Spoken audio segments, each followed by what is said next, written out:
Elle m'a posé un ultimatum, ne me demande plus jamais d'intimité, ou c'est fini. J'ai souri, je n'ai pas besoin d'eux. La 10e nuit d'affilée. 10 nuits d'esquive, de dérobade, de disparition derrière ce même rideau ténu d'excuses. J'ai mal à la tête, dit Jenna, levant à peine les yeux de son verre de merlot. Je la fixais de l'autre côté de l'îlot de cuisine, les faibles suspensions projetant des ombres douces sur le marbre blanc. Notre cuisine, immaculée et chère, ressemblait à une salle d'exposition. Le réfrigérateur Sub-Zero au design épuré vrombissait doucement, des gouttes de pluie traçant des chemins sur les hautes fenêtres qui donnaient sur une soirée grise de Seattle.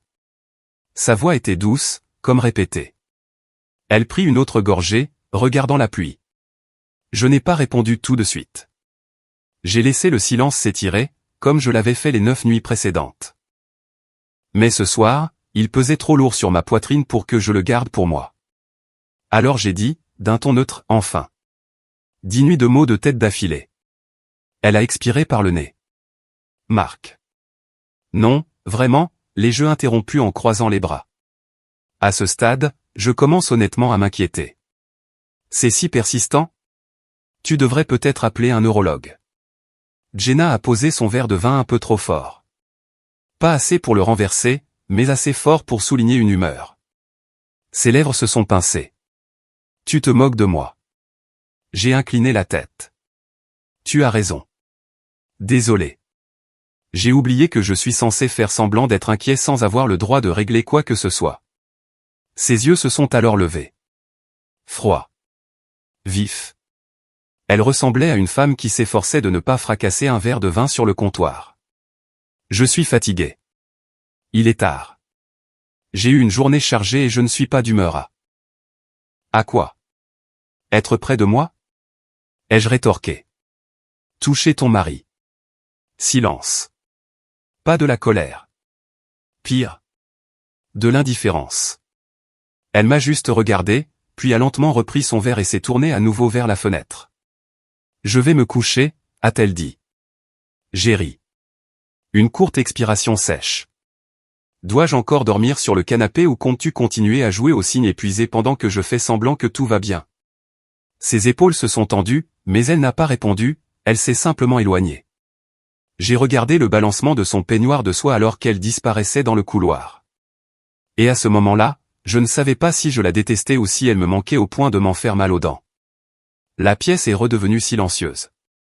Tout ce que j'entendais, c'était le léger cliquetis de la pluie contre la vitre et le lent tic-tac de l'horloge analogique au-dessus de la porte du cellier. Il fut un temps où cette cuisine semblait chaleureuse. Les matins remplis de jazz et de pancakes. Notre chien courant sous nos pieds. Elle riant d'un podcast qu'elle ne cessait de citer. Maintenant, on aurait dit une scène de tournage où nous jouions le fantôme d'un mariage. Je me suis appuyé contre le comptoir et j'ai regardé la nuit. Quelque part au dehors, Seattle scintillait de lumière froide, les gens se blottissaient sous des parapluies, les cafés bourdonnaient de vie. Et moi, j'étais là, marié, la quarantaine, seul dans une maison que j'avais payée, respirant un air épais de non-dit. La question qui avait commencé à chuchoter au fond de mon esprit hurlait maintenant avec une clarté féroce, « Bon sang, qu'est-ce qui nous arrive ?» Mais je ne l'ai pas dit à voix haute. À la place, j'ai pris son verre de vin abandonné et j'ai bu une gorgée. Il était âpre, sec, tout comme elle ces derniers temps. Et j'ai su alors que ce n'était pas juste une mauvaise passe. Quelque chose n'allait pas, et je n'allais plus laisser passer ça. Le lendemain matin semblait étrangement normal. La lumière du jour, faible et grise, se déversait à travers les stores comme si elle n'osait pas s'engager. Je me tenais devant la cuisinière, remuant des œufs dans une poêle anti-adhésive, tandis que la machine à expresso bourdonnait derrière moi. L'air sentait le petit déjeuner et la tension. Jenna est entrée dans la salle à manger, pieds nus, enveloppée dans son peignoir ivoire, faisant défiler son téléphone avec les yeux mi-clos. Ses cheveux étaient encore humides de la douche. Lâche et légèrement emmêlés. Le genre de désordre qui la rendait autrefois belle sans effort.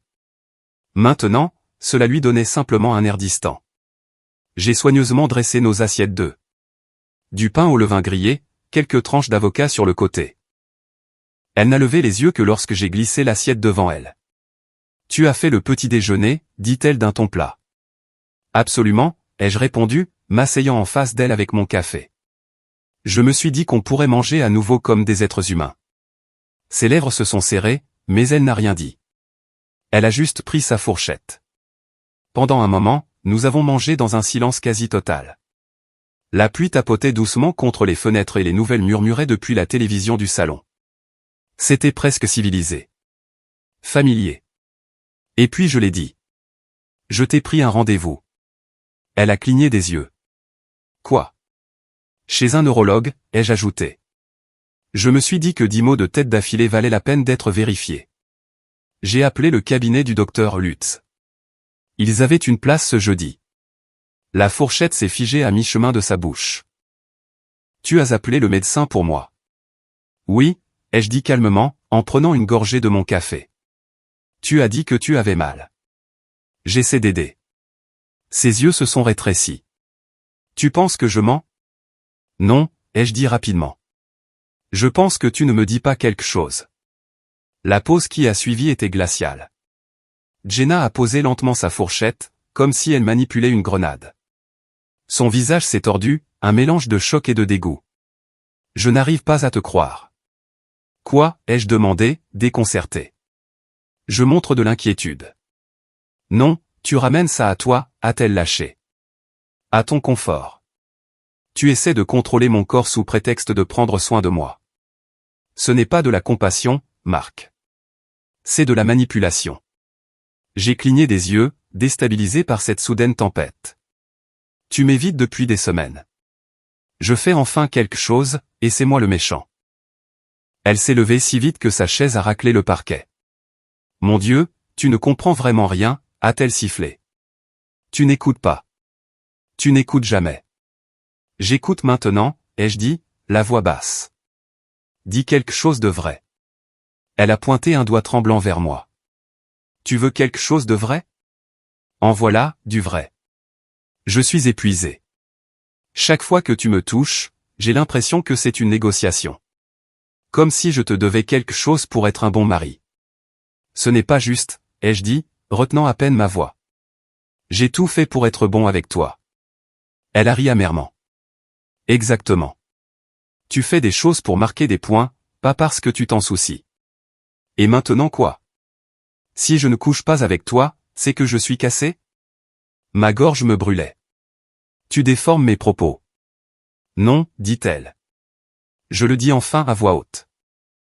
Pendant un instant, nous sommes restés là, l'air entre nous épais de tout ce que nous n'avions pas dit depuis des mois. Peut-être plus longtemps. Puis, sans un mot de plus, elle s'est retournée et a filé dans le couloir, claquant la porte de la chambre derrière elle. Le bruit a résonné dans la maison comme un coup de tonnerre. Je me suis rassis lentement. Mes œufs avaient refroidi.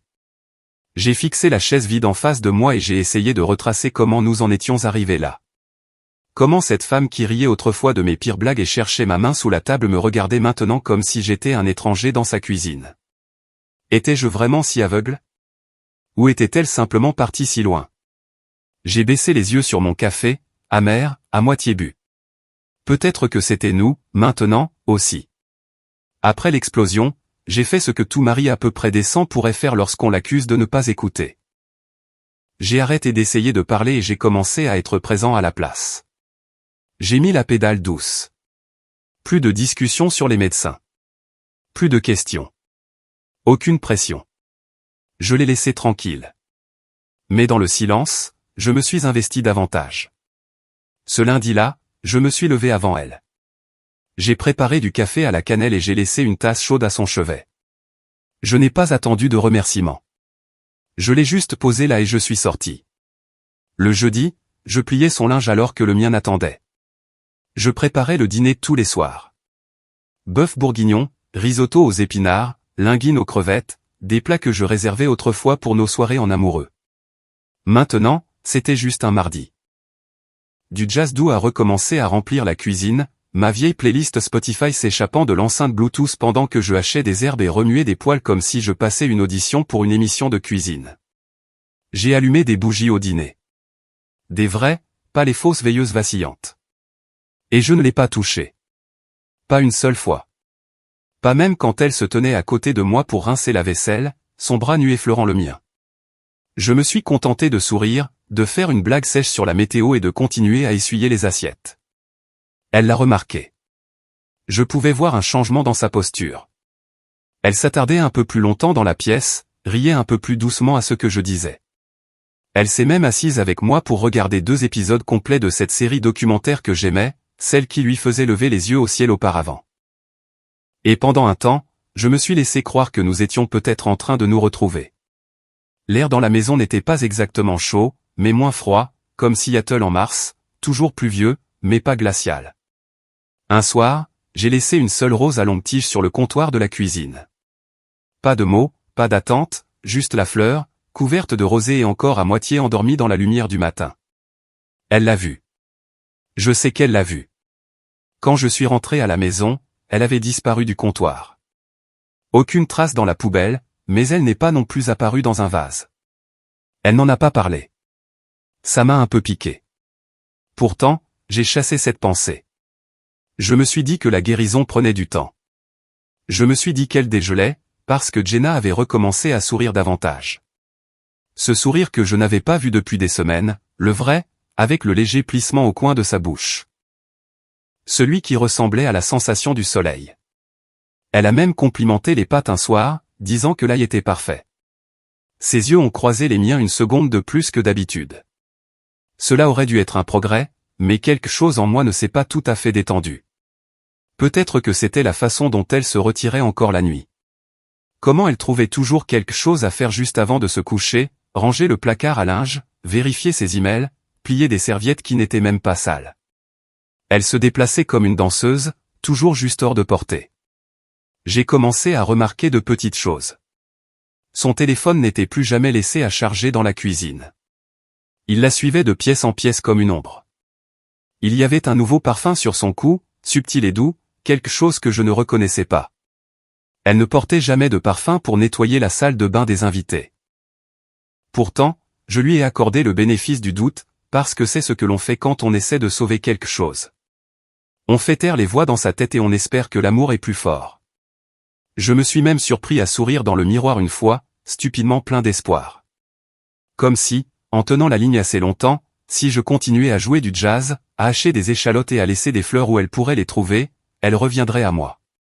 Mais une partie de moi savait que je soignais une blessure profonde avec de l'huile de lavande, parce que son sourire n'était que superficiel, et le silence derrière commençait à rugir. C'était un vendredi soir, une de ces nuits bruineuses de Seattle qui transforment les lumières de la ville en halo doux derrière nos fenêtres. Nous avions partagé une bouteille de Malbec au dîner, son préféré, terreux et onctueux. L'odeur de l'ail rôti flottait encore dans l'air, s'accrochant au bord de la flamme de la bougie. Jenna était debout près de l'évier, faisant tourner le reste de son vin dans son verre. Son épaule nue brillait dans la lumière ambrée, la bretelle lâche de son pull glissant comme si elle voulait être touchée. Pour la première fois depuis des semaines, je me suis permis de l'imaginer. Cette proximité, elle se penchant en arrière contre moi, ses doigts s'entrelaçant avec les miens comme avant, sans y penser. Je me suis approché d'elle lentement, comme on approche un animal sauvage. Ni avide, ni désespéré, juste plein d'espoir. Le genre d'espoir qui se construit après la patience, après l'effort, après avoir choisi la gentillesse, même quand on est en train de se briser à l'intérieur. Et, ai-je dit doucement. Elle s'est retournée, ses yeux indéchiffrables, mais pas froids. J'ai tendu la main, écartant une mèche de cheveux de sa joue. Mes doigts se sont attardés une demi-seconde de trop. Son souffle s'est coupé, mais pas comme avant. Tu m'as manqué, ai-je murmuré. Tu es belle ce soir. Je me suis penché doucement. Pas avec force. Pas pour prendre, juste pour voir si elle me rejoindrait à mi-chemin. Elle ne l'a pas fait. Au lieu de ça, sa colonne vertébrale s'est raidie et sa tête s'est détournée juste assez pour briser le moment. Puis, sa voix est sortie, plus froide que le verre de vin qu'elle tenait encore à la main. Ne me demande plus jamais d'intimité, dit-elle d'un ton plat. C'est fini. Les mots ne m'ont pas frappé comme une gifle. Non, ils se sont enfoncés dans mes poumons comme de la glace. J'ai cligné des yeux, reculant lentement. Ma main est retombée le long de mon corps, se sentant soudainement déplacée sur mon propre corps. Pardon, ai-je dit, à peine plus fort qu'un murmure. Elle ne me regardait toujours pas, fixant simplement la fenêtre embuée de pluie comme si elle ne venait pas de planter un couteau au centre de la vie que nous avions construite. Tu m'as entendu, a-t-elle répété. N'en fais pas toute une histoire.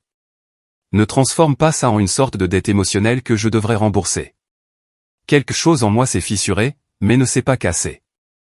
J'ai hoché la tête une fois, expirant lentement. Je n'ai plus besoin de ça de ta part, ai-je dit, la voix calme. Stable. Trop stable. Ça a attiré son attention.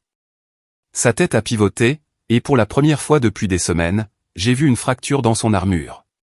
Ses lèvres se sont entr'ouvertes comme si elle allait répondre, mais aucun mot n'est sorti. Qu'est-ce que ça veut dire, a-t-elle demandé, son ton s'aiguisant avec quelque chose qui ressemblait à de la panique. Je n'ai pas répondu. Je suis juste passé devant elle en direction de la terrasse, attrapant ma veste sur le crochet sans un mot de plus. Elle m'a suivi à mi-chemin de la porte. Marc, ne joue pas à des jeux. Qu'est-ce que ça veut dire? Je me suis arrêté, la main sur la poignée. La pluie tapotait contre la vitre comme si elle voulait participer à la conversation. J'ai jeté un regard par-dessus mon épaule, une seule fois. Ça veut dire que j'en ai fini de mendier des miettes à quelqu'un qui m'a aimé. Et sur ce, je suis sorti dans la nuit, laissant la porte se refermer derrière moi. L'air froid m'a frappé comme une révélation. Dehors, sous la bruine lente et le bourdonnement silencieux de la rue en contrebas, j'ai réalisé quelque chose. Ce n'était plus un mariage. C'était une impasse. Et je venais de déposer les armes. La salle de sport sentait les tapis en caoutchouc et le nettoyant aux agrumes. Pas exactement romantique, mais après des semaines de silence suffocant et de tension cassante à la maison, c'était comme de l'air que je pouvais enfin respirer. Je n'avais pas mis les pieds dans une salle de sport depuis 2 ans. Pas depuis cette phase de remise en forme que Jenna et moi avions essayé après le Nouvel An, celle que nous avions abandonnée à la Saint-Valentin. Pourtant, me revoilà, 48 ans, les épaules raides comme du gravier, fixant le formulaire d'inscription numérique sur un kiosque à écran tactile pendant que des haut-parleurs diffusaient des remixes pop que je ne pouvais pas nommer. La réceptionniste, joyeuse, trop bronzée, a levé les yeux de son bureau. « Vous êtes avec Nina ?» a-t-elle dit. « La seule coach disponible pour le moment. J'espère que ça vous va. » « Bien sûr, ai-je marmonné. Je ne suis pas difficile. » C'était un mensonge. J'étais autrefois précis sur tout. Qui me coupait les cheveux? Quel pressing repassait mes chemises? Quel restaurant je réservais pour les anniversaires? Maintenant, je me fichais à peine de savoir à quoi je ressemblais. Je ne m'attendais pas à Nina. Elle est entrée quelques minutes plus tard avec le genre d'énergie qui ressemblait à de la gravité. Une attraction silencieuse que l'on remarque avant de voir la source. Athlétique, oui, mais pas intimidante. Ses bras étaient toniques. Sa posture confiante mais ouverte. Baskets usées, queue de cheval, une attitude pragmatique sans aucun discours de vente. « Vous êtes Marc ?» a-t-elle demandé, ses yeux me scannant comme si elle pouvait déjà voir toutes les excuses que j'allais inventer. « C'est moi. » Elle a tendu la main. Poignée ferme. Nina. Ancienne athlète, rupture du ligament croisé antérieur, 2 opérations, j'ai appris à coacher à la dure. Vous avez des blessures que je devrais connaître? Juste l'érosion lente de ma volonté de vivre, ai-je dit d'un air impassible. Elle a souri. Ah, une affection masculine chronique qui vient avec le mariage et le prêt immobilier. Étirez vos ischio-jambiers. Je l'ai tout de suite apprécié. La séance n'a pas été facile. Elle m'a fait faire des chaises contre le mur jusqu'à ce que mes jambes tremblent et a corrigé ma posture sans hésitation. Mais elle a aussi ri sincèrement quand j'ai fait une blague sur ma colonne vertébrale qui déposait une plainte. Elle ne me maternait pas, n'expliquait pas à l'excès, laissait juste le travail parler de lui-même. Quelque part entre la 3e série de fentes et la dernière série de planches, j'ai réalisé que je n'avais pas vérifié mon téléphone une seule fois. Quand nous avons fini, je me suis assis sur le banc, trempé et endolori, mais plus léger d'une certaine manière. Nina m'a tendu une serviette et une bouteille d'eau, puis s'est assise en face de moi par terre, en s'étirant. « On aurait dit que vous essayiez de fuir quelque chose aujourd'hui », a-t-elle dit nonchalamment, sans me regarder. J'ai haussé un sourcil. J'ai l'air si désespéré? Vous avez l'air d'un gars qui avait besoin de soulever quelque chose de plus lourd que ses propres pensées. J'ai laissé échapper un petit rire. Je suppose que ce n'est pas loin de la vérité. Elle a hoché la tête, sans insister. Eh bien, on a tous nos fantômes. Nous sommes restés assis là un moment de plus, la salle de sport se vidant lentement autour de nous. Quand je me suis levé pour partir, elle a tapoté son téléphone. Vous voulez prendre un autre rendez-vous? J'ai hésité, puis j'ai hoché la tête. Même heure la semaine prochaine? Mettez en 2 par semaine, ai-je dit. Si mes genoux survivent. Elle a souri. Ils s'adapteront. Ne me plantez pas, c'est tout. J'ai levé les mains. Je ne suis pas ce genre de gars. En marchant vers le parking, mon sweat à capuche trempé collé à mon dos, j'ai senti quelque chose changer. Je ne souriais pas exactement, mais je ne faisais plus semblant d'être normal non plus. Nina ne savait rien de Jenna, de mon lit vide, ou de la façon dont une simple phrase avait fait éclater mon mariage la semaine dernière. Mais elle m'a vu, non pas comme un projet ou une menace, juste comme une personne. Et après tout ce dont j'avais été privé dernièrement, c'était suffisant pour me ramener à la vie. C'était un mardi soir, le genre de jour de semaine anodin où rien ne se passe, sauf que tout se passe. Je venais de rentrer de la salle de sport, les cheveux humides, les muscles endoloris de cette manière satisfaisante qui me disait que j'étais encore en vie. J'étais assis sur le canapé, les jambes étendues, parcourant mes messages avec Nina pour fixer le programme d'entraînement de la semaine suivante. Nous plaisantions sur le fait que j'avais enfin réussi à ne pas tomber du rameur quand Jenna est entrée. Elle tenait un verre de vin, comme toujours, mais sa posture était différente, trop droite, comme si elle se préparait à quelque chose ou entrait dans une scène qu'elle n'avait pas répétée. Elle n'a pas dit bonjour, elle a juste plané. Je sentais ses yeux brûler le côté de mon visage pendant que je tapais. Une seconde plus tard, j'ai instinctivement tourné l'écran de quelques degrés. Pas pour être secret, juste pour avoir mon intimité, et cela a suffi à allumer la mèche. À qui tu écris? Sa voix a claqué dans la pièce comme un élastique. J'ai levé les yeux lentement. Elle se tenait là, rigide, les bras croisés fermement sous sa poitrine, comme si elle avait besoin de se retenir physiquement. Juste un ami, ai-je dit calmement. Un ami. Son ton montait déjà. On ne tourne pas son téléphone comme ça pour un ami. J'ai incliné la tête. Tu veux dire, comme toi tu l'emmenais toujours aux toilettes? Sa bouche s'est ouverte, mais rien n'est sorti. La pièce est devenue épaisse en un instant. L'air entre nous semblait plus tendu que lors de n'importe quelle dispute que nous avions eue auparavant. Non pas parce que j'étais en colère, mais parce que je ne l'étais pas. Je ne me suis pas levé, je n'ai pas cherché à me défendre, j'ai juste observé. Elle s'est approchée d'un pas, la voix s'élevant. Tu vois quelqu'un? Je n'ai pas bronché. Pourquoi penserais-tu ça? Parce que tu es différent ces derniers temps, a-t-elle lâché. Tu rentres à la maison en souriant. Tu caches ton téléphone. Tu senses le savon et l'effort. Tu t'habilles mieux. Tu ris de rien. Et ça te dérange? Ai-je demandé, sincèrement curieux. Jenna a cligné des yeux comme si je l'avais frappée. Il ne s'agit pas d'être dérangé. Il s'agit d'honnêteté. C'est alors que je me suis levé, sans force. Juste pour la regarder dans les yeux. C'est l'hôpital qui se moque de la charité, venant de la reine du « je suis juste fatigué », ai-je dit doucement. Son visage s'est crispé. Elle n'aimait pas qu'on la mette au pied du mur. Pas quand elle ne pouvait pas contrôler l'angle.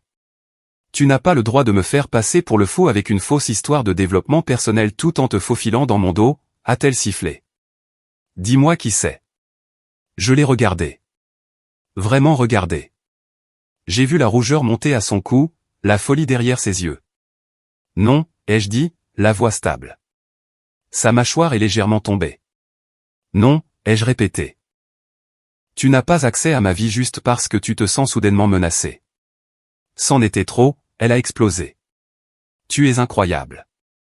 Tu me rejettes la faute, pour avoir essayé de réparer ce que tu as cassé. Je ne rejette la faute sur personne, ai-je répondu calmement. J'en ai juste marre d'être le seul à saigner en silence. Son verre a heurté le comptoir un peu trop fort. Du vin a giclé. Sa lèvre a tremblé, mais elle s'est détournée comme si elle pouvait encore gagner la pièce en sortant la première. Je ne l'ai pas poursuivi. Je ne me suis pas expliqué. Je me suis simplement rassis et j'ai rouvert mon téléphone. Nina avait envoyé un mème idiot. Des chats soulevant des poids. J'ai gloussé. Quelque part dans le couloir, une porte a claqué. Et j'ai réalisé quelque chose. Pour la première fois depuis des mois, le silence qu'elle laissait derrière elle ne ressemblait pas à une punition. Il ressemblait à la paix. La salle de sport était devenue mon sanctuaire. Sueur, mouvement, répétition, des choses simples qui ne manquent pas. Je savais combien de répétitions il me restait. Combien de secondes avant que la cloche ne sonne. Personne ne faisait semblant. Personne ne jouait un rôle. Soit on poussait le poids, soit on ne le poussait pas. Nina m'a salué d'un signe de tête ce jour-là. Pas de petites conversations forcées, juste un échauffement rapide. 5 séries de développés couchés. C'était sa manière. Concentrée, respectueuse, sans fioriture. Nous étions à mi-chemin des tirages avec Alter quand j'ai remarqué le changement dans l'air. On peut toujours dire quand quelqu'un d'indésirable entre dans une pièce. La façon dont les têtes commencent à se tourner, dont les conversations s'interrompent une demi-seconde. C'est l'instinct. La perturbation a sa propre gravité. Puis j'ai entendu les talons. Trop aigus, trop lents, résonnant sur le sol en caoutchouc comme s'il n'avait rien à y faire. J'ai levé les yeux et elle était là. Jenna, habillée comme si elle passait une audition pour une émission de télé-réalité. Des leggings moulants qu'elle n'avait pas portés depuis des années. Un débardeur décolleté qui criait au désespoir. Coiffée, maquillage lourd, gloss trop brillant. Elle se déplaçait comme une tempête se faisant passer pour une brise. Et ses yeux, ils étaient fixés sur moi et Nina comme des missiles à tête chercheuse. Waouh, dit Jenna bruyamment, le sarcasme dégoulinant de chaque syllabe. Voilà à quoi ressemble la crise de la quarantaine maintenant. Nina s'est figée. Moi aussi. Toute la salle de sport a semblé tomber dans un silence gêné. Même le type qui faisait du soulevé de terre près du rack à squat s'est arrêté en pleine répétition. Jenna, pas ici, ai-je dit fermement, en m'avançant. Mais elle avançait déjà, le téléphone serré dans une main comme si elle était prête à filmer ou à le jeter. Tu n'as même pas eu la décence de mentir, a-t-elle sifflé. Je le savais. Je savais que quelque chose se passait. Nina a fait un petit pas en arrière, plus confuse qu'effrayée. Je ne sais pas ce que vous pensez que c'est, a-t-elle commencé, mais Jenna l'a coupé. Oh, épargne-moi ça. Tu es la fille de la salle de sport, n'est-ce pas? Celle qui rit de ses petites blagues tristes et lui touche le bras quand il gémit pendant une série. Jenna, ai-je répété, plus sèchement cette fois. Arrête. Elle s'est tournée vers moi. Non, tu n'as pas le droit de jouer au calme maintenant. Tu penses que tu peux m'humilier? Me faire passer pour la folle pendant que tu te faufiles avec une coach en sueur? Les gens nous regardaient. Les téléphones étaient certainement de sortie. Je pouvais sentir la brûlure de l'attention me transpercer à chaque seconde. Je me suis interposé entre elles. Elle n'est pas ton problème, ai-je dit doucement. C'est toi, le problème. Ça l'a touché. Sa bouche s'est ouverte, mais les mots n'ont pas suivi. Tu es venu dans un lieu public et tu as essayé de faire honte à quelqu'un qui n'a rien fait de mal. Juste pour avoir l'impression d'avoir encore le contrôle. Son visage est devenu cramoisi. Oh, et quoi? Maintenant tu es un saint? Tu t'es réinventé sur une barre de traction? Non, ai-je dit, ma voix basse mais inébranlable. J'ai juste arrêté de m'excuser d'avoir besoin d'air. Pendant une seconde, elle a semblé stupéfaite. Pas à cause de ce que j'ai dit, mais parce que je le pensais. Puis la gêne a pris le dessus. Ses yeux ont balayé les regards insistants. La femme à la réception était déjà à moitié sortie de son siège. Le souffle de Jenna s'est coupé. Elle a regardé Nina, qui n'a rien dit, se tenant juste droite, les bras croisés sur sa poitrine comme de la pierre. Finalement, Jenna a tourné les talons et est sortie en trombe. Le son de ses talons était maintenant furieux et rapide. La salle de sport a expiré. Nina a laissé échapper un léger sifflement. Eh bien, a-t-elle dit. C'était quelque chose. J'ai hoché la tête. Désolé que tu aies été entraîné là-dedans. Elle a haussé les épaules.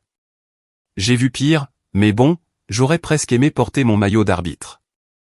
J'ai esquissé un sourire fatigué. La prochaine fois. Elle m'a tendu une serviette comme si de rien n'était, et nous avons repris l'entraînement. Mais dans le silence entre les répétitions, je l'ai senti. La guerre dans laquelle Jenna essayait de m'entraîner, je n'y avais plus ma place.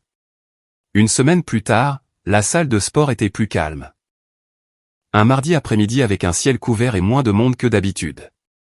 J'étais sur le tapis de course, écouteurs aux oreilles, en pleine course, essayant de distancer les pensées qui résonnaient encore du désastre de la semaine dernière. C'est là que je l'ai vue. Jenna. Elle est entrée d'un pas assuré, comme si l'endroit lui appartenait. Cheveux bouclés, visage entièrement maquillé, brassière de sport d'une taille trop juste sous un débardeur rose fluo, leggings comme une seconde peau. Chaque centimètre d'elle criait son intention. Elle n'était pas là pour s'entraîner. Elle était là pour être vue, et pas par des étrangers, par moi. Elle est passée devant la rangée de machines de cardio comme si elle défilait sur un podium. Chaque pas un peu trop délibéré. Elle a ri fort et faussement à quelque chose qu'un des coachs masculins a dit, posant une main sur son bras comme s'ils étaient de vieux amis. Je l'ai vu tressaillir, ne sachant que faire de cette affection soudaine d'une femme qu'il n'avait jamais rencontrée. J'ai continué à courir, sans ralentir, sans réagir, suivant simplement son reflet dans le miroir alors qu'elle papillonnait de machine en machine, sans jamais s'engager dans un seul exercice. Elle a croisé mon regard une fois, m'a adressé un sourire narquois comme si c'était une blague entre nous, comme si nous étions encore connectés d'une manière ou d'une autre. Je n'ai pas rendu son sourire.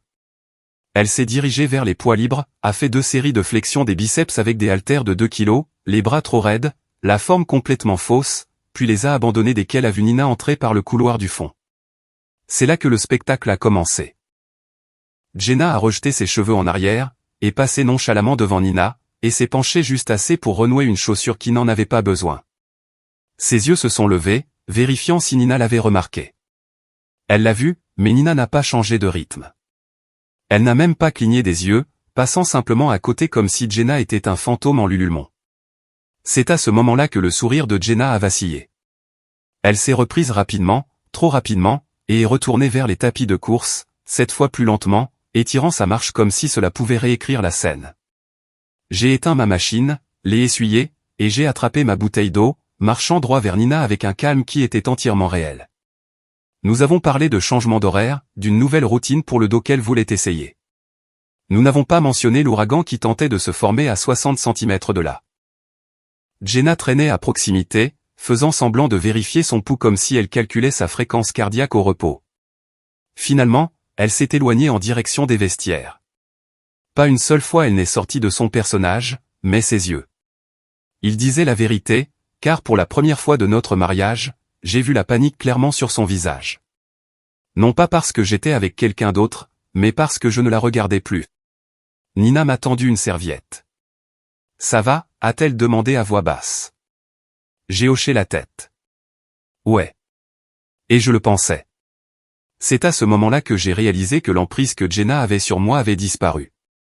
La culpabilité, la honte, les acrobaties émotionnelles, coupées net. Elle était venue en essayant de me déstabiliser, d'essayer de me faire sentir comme le méchant dans un triangle amoureux tordu. Mais je n'étais plus dans son histoire, et elle commençait tout juste à le comprendre. Le salon était silencieux quand je suis rentré à la maison.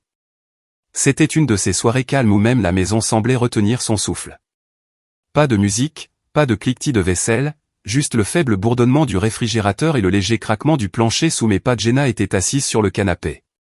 Elle portait ce pull crème que j'aimais tant autrefois. Ses cheveux étaient soigneusement rangés derrière ses oreilles, les jambes repliées sous elle comme si elle essayait de paraître plus douce. Je ne l'avais pas vue comme ça depuis des semaines. Pas de verre de vin, pas de téléphone à la main. Elle a levé les yeux vers moi, les yeux grands et presque prudents, comme si elle savait ce qui allait arriver. Je ne me suis pas assis. Je suis resté debout juste au-delà de la table basse, le poids de tout ce qui n'avait pas été dit s'installant entre nous. Je veux le divorce, ai-je dit. Ses lèvres se sont entr'ouvertes, mais aucun mot n'est sorti. Pas encore. J'ai vu la couleur quitter légèrement son visage, mais elle l'a vite masqué, clignant des yeux comme pour effacer son écran. Pourquoi maintenant, a-t-elle demandé, la voix basse. J'ai expiré lentement. Parce que j'ai essayé. Vraiment. J'ai cuisiné. J'ai fait le ménage. Je t'ai donné de l'espace. Je t'ai donné du silence. Je t'ai accordé le bénéfice du doute quand tout en moi me disait de ne pas le faire. Et en retour, tu m'as donné des règles. De la distance, de la moquerie. Sa mâchoire s'est crispée. Tu exagères. J'ai ignoré ça. Tu ne m'as pas touché depuis plus d'un mois, Jenna. Pas seulement physiquement, mais émotionnellement, mentalement. Tu as construit un mur et tu m'as mis au défi de l'escalader, sachant très bien que tu déplacerais les briques chaque fois que je m'approcherais. Je traversais une période difficile. Je sais, ai-je dit sèchement. Je l'ai vu et j'ai quand même été là. Mais tu ne m'as jamais rejoint à mi-chemin. Pas une seule fois. Elle a détourné le regard, ses doigts se resserrant sur sa manche. Je me suis adouci, juste un peu. Je ne suis pas en colère, ai-je dit. Plus maintenant. Mais je suis fatigué. Fatigué de mendier des miettes. Fatigué de marcher sur des œufs dans une maison que je paie. Fatigué d'espérer que tu me verras comme avant. Je n'ai jamais cessé de te voir, a-t-elle murmuré. Peut-être, ai-je dit, mais tu as cessé de me choisir. Sa tête s'est tournée brusquement. Et alors? Tu me quittes parce que je n'ai pas assez couché avec toi. Non, ai-je dit calmement. Je te quitte parce que quand j'ai cherché la connexion, tu m'as donné un ultimatum. Quand j'ai montré de la vulnérabilité, tu as répondu avec des règles. Et quand j'ai demandé de l'honnêteté, tu m'as donné du théâtre. Son expression a alors changé, passant de la défensive à quelque chose de bien plus dangereux. L'orgueil blessé. Tu penses être le seul à avoir souffert, a-t-elle lâché. Tu penses que c'était facile pour moi de vivre avec quelqu'un qui ne comprenait pas les allusions? Qui continuait à insister même quand je disais non? Je n'insistais pas, ai-je dit doucement. J'espérais. Il y a une différence. Le silence s'est de nouveau étiré. Cette fois, elle ne m'a pas regardé. Ses yeux se sont portés vers la fenêtre, vers son propre reflet dans la vitre. Tu vas vraiment le faire, a-t-elle dit finalement. Oui. Elle a hoché la tête une fois, lentement, puis s'est retournée vers moi avec ce masque froid et répété qu'elle portait si bien. Je ne pense toujours pas avoir fait quelque chose de mal. Et ça, plus que tout, a scellé l'affaire. Je n'ai pas bronché, je n'ai pas argumenté, j'ai juste hoché la tête. C'est la différence entre nous, ai-je dit. J'ai passé des mois à essayer de comprendre où j'avais fait une erreur. Tu as passé des mois à éviter les miroirs. J'ai reculé vers le couloir. Je ferai envoyer les papiers d'ici la fin de la semaine. Elle n'a pas répondu. Elle est juste restée là, immobile et composée, comme si en ne bougeant pas, tout cela pourrait ne pas être réel. Je n'ai pas regardé en arrière en descendant le couloir.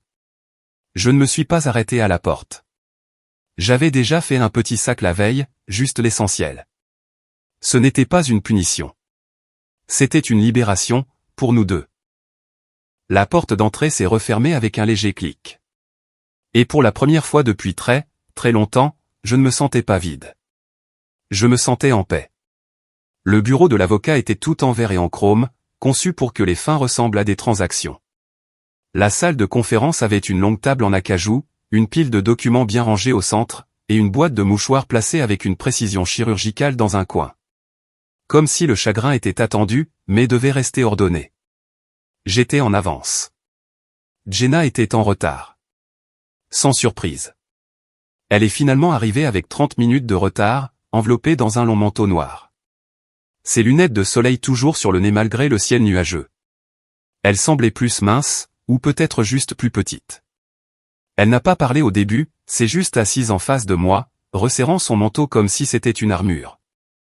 L'avocate, neutre, efficace, nous a expliqué les documents. Division des biens. Pas d'enfants, pas de contestation. Quand les formulaires ont été étalés, Jenna les a simplement fixés. Sa main n'a pas bougé. J'ai besoin d'une seconde, a-t-elle dit, la voix basse. L'avocate est sortie, fermant la porte derrière elle. Silence. Puis Jenna m'a regardé pour la première fois. Vraiment regardé. Sa voix s'est brisée avant même qu'elle ne parle. Je ne veux pas de ça. Je n'ai pas bougé. J'ai tout gâché, a-t-elle dit, les larmes montant rapidement maintenant. Je t'ai repoussé parce que je ne savais pas comment dire ce que je ressentais. J'avais peur. Je ne voulais pas être vulnérable. Je suis resté silencieux. La laissant parler. La laissant vider tout ce qu'elle avait besoin de vider. J'aurais dû te dire la vérité sur à quel point je me sentais vide. Sur à quel point j'étais en colère contre moi-même, pas contre toi. Je pensais que si je te gardais à distance, je pourrais. Je ne sais pas contrôler quelque chose. Sa main s'est tendue sur la table, hésitante, tremblante. Marc, s'il te plaît. Je suis désolé. Je le suis. Je le vois maintenant. Et je te jure que je peux faire mieux. Je veux réessayer. Les mots ont atterri doucement. Mais ils ne m'ont pas ému, parce qu'ils arrivaient trop tard. Tous ces mois que j'avais passés à désirer cette honnêteté. Et maintenant, alors qu'il n'y avait plus rien à sauver, elle l'offrait enfin comme une négociation. J'ai regardé sa main mais ne l'ai pas prise. Au lieu de cela, j'ai rencontré ses yeux. Jenna, ai-je dit doucement. Je te crois. Elle a cligné des yeux, surprise. Je crois que tu es désolé et que tu ne savais pas quoi faire. Je crois que tu te sentais piégé dans ton propre esprit. Mais je crois aussi que tu as fait des choix. Son visage s'est légèrement décomposé. Et j'ai fait les miens, ai-je dit. J'ai pris le stylo, j'ai signé les papiers sans cérémonie. Pas de colère, juste de la finalité. Puis je les ai fait glisser sur la table. Elle ne les a pas regardés. S'il te plaît, a-t-elle murmuré. Donne-moi juste une chance de réparer ça. Je me suis levé, j'ai boutonné mon manteau. Tu as eu tes chances, ai-je dit gentiment. Tellement. Mais tu as choisi la fierté à chaque fois. Tu as choisi le silence. Tu as choisi la froideur plutôt que la connexion. Les larmes coulaient librement maintenant. Mais je n'ai pas bronché. Tu m'as demandé de ne pas supplier, ai-je dit, et j'ai écouté. Tu as dit de ne plus jamais demander, et je ne l'ai pas fait. Je me suis tourné vers la porte. Marc, a-t-elle appelé? Je me suis arrêté, la main sur le cadre. C'est trop tard, ai-je dit doucement, sans me retourner. Et je suis enfin en paix avec ça. Et je suis sorti. Sans regret, sans satisfaction, juste la paix. Il pleuvait de nouveau. Le genre de pluie régulière et douce de Seattle qui donne à tout l'air d'un souvenir. J'étais assis en face du docteur Leslie, un vieil ami d'université qui portait maintenant des lunettes de lecture et avait tendance à trop remuer son café. Nous ne nous étions pas vus depuis des années, mais il avait entendu parler du divorce par des amis communs. Il m'avait invité à déjeuner. Territoire neutre. Un dîner avec des banquettes graisseuses et un expresso dilué. Je voulais te demander, a-t-il dit, remuant pour la 3e fois. Est-ce que Jenna t'a déjà parlé de l'hôpital? J'ai cligné des yeux. Quel hôpital? Il a levé les yeux, a hésité. Elle ne t'en a pas parlé. Non. Il s'est adossé. Elle est venue pour un scanner le mois dernier. Un truc de tension artérielle. Rien de grave, mais elle a dû remplir des formulaires. Des analyses de routine. Le technicien m'en a parlé plus tard, juste en passant. Elle est enceinte d'environ 4 semaines. Le cliquetis d'une fourchette derrière moi, un sifflement de la cuisine. Tout le reste est devenu silencieux. Je l'ai fixé. 4 semaines, a-t-il hoché la tête lentement. Je ne voulais rien supposer. Je pensais que tu serais au courant. Mais j'ai secoué la tête. Nous n'avons pas eu d'intimité depuis des mois. La bouche de Leslie s'est refermée. Il a compris immédiatement. Les chiffres se sont alignés comme des dominos. 4 semaines après tout, après les disputes, après le rejet final, après la crise de nerfs publics à la salle de sport et le plaidoyer désespéré dans le bureau de l'avocat. C'était la chronologie, et ce n'était pas la mienne. Je n'ai pas parlé pendant 1 minute entière. La pluie striait la fenêtre à côté de moi comme une lente confession. Ça va, a demandé Leslie gentiment. J'ai hoché la tête une fois. Ouais. Et d'une manière étrange, c'était le cas. Pas bien dans le sens traditionnel, mais stable, lucide, parce que c'était là, la preuve. La preuve que je n'avais jamais demandé, la réponse aux questions que j'avais cessé de poser. Le fil invisible qui avait détricoté tout le tissu. Elle était passée à autre chose bien avant de prétendre le contraire. Et elle essayait toujours de s'approprier le récit, même après avoir réécrit l'histoire sans moi. Je suis désolé, a dit Leslie. Pas moi, ai-je répondu. Il m'a regardé d'un air interrogateur. J'ai précisé. Je veux dire, je ne suis pas surpris. Je pense qu'une partie de moi l'a toujours su. Même avant la distance, même avant les règles, le lit froid et les conversations autour d'un verre de vin. J'ai remué mon propre café, fixant le tourbillon. Je ne voulais juste pas que ce soit vrai, parce que si ça l'était, alors tous ces mois que j'ai passés à essayer n'étaient que moi me battant pour quelque chose qui était déjà mort. Il a hoché la tête solennellement. Et maintenant? J'ai souri faiblement. Maintenant? Je continue d'avancer. Il a haussé un sourcil. J'ai des séances de sport avec quelqu'un qui me parle comme si j'avais de l'importance, ai-je ajouté. J'ai le silence dans mon appartement qui ne me punit pas. J'ai la liberté et des jambes qui ne tremblent plus après 3 séries de squats. Il a gloussé. Dehors, les nuages se sont un peu déplacés, assez pour que la lumière perce. Terne et grise, mais de la lumière quand même. J'ai payé l'addition. En sortant sous la pluie, je ne me suis pas précipité pour me couvrir. Je ne m'en suis pas caché. Je l'ai laissé tomber. Et pour la première fois depuis longtemps, je ne me sentais pas trempé. Je me sentais purifié. Jenna a dit à Mark, ne me demande plus jamais d'intimité ou c'est fini. Mais sa limite était-elle honnête ou juste un bouclier pour cacher une trahison? Dites-le moi dans les commentaires. Se protégeait-elle ou le repoussait-elle simplement? Si cette histoire vous a touché, n'oubliez pas de liker et de vous abonner.